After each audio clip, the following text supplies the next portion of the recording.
I'm Chris Thacker, and this is the Curiosity Show from the Natural History Museum of Los Angeles County.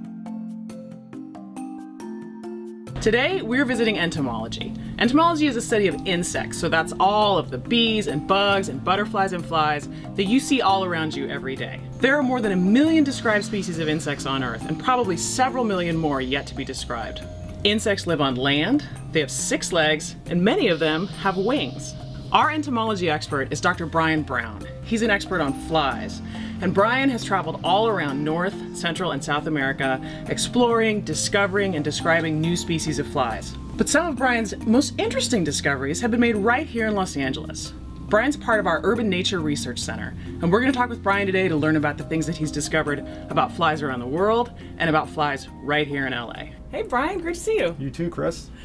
Brian's going to show us today some of the flies that he studies and how he keeps these flies in the entomology collection. So what do you got for us? Okay, we got some great flies. You've got some great flies where? It looks like these drawers are empty except for there's a few larger insects in here. What is this? Well, Chris, if you clean your glasses once in a while, you would see that there are little flies attached to these pins. They're glued onto the side.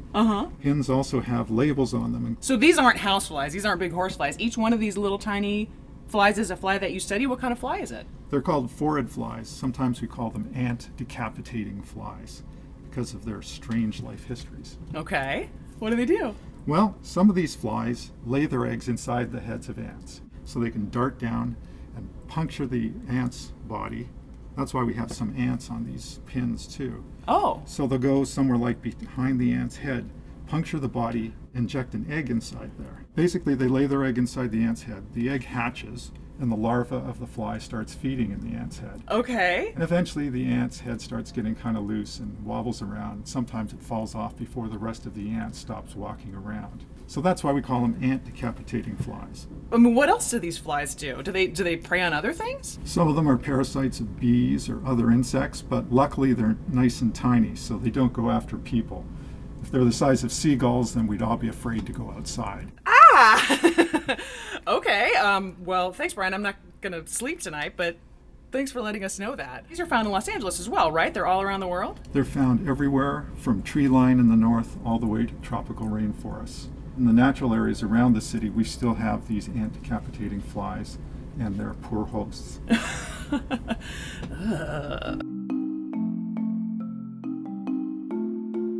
So what we did was we enlisted people through citizen science, what we call our site hosts, who allowed us to put malaise traps, insect traps, in their backyard.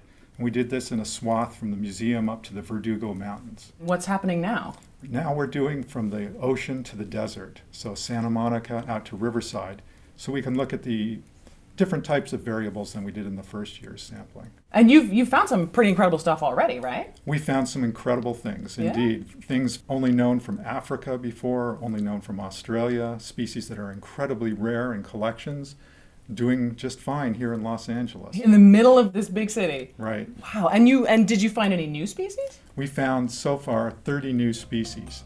So that's after looking at about 10,000 specimens. So the samples come in from the citizen scientists' backyards, and you bring those samples into the museum, and then they're actually sorted and examined live on exhibit in our nature lab. Right, we have students and volunteers who work in the nature lab who do some of this sorting.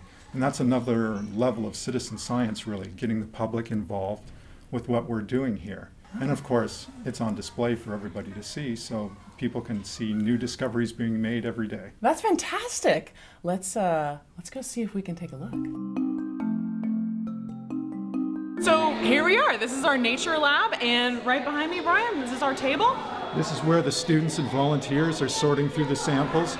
And you can see on the screen above me here that the public can see exactly what the people are looking through the microscope are seeing.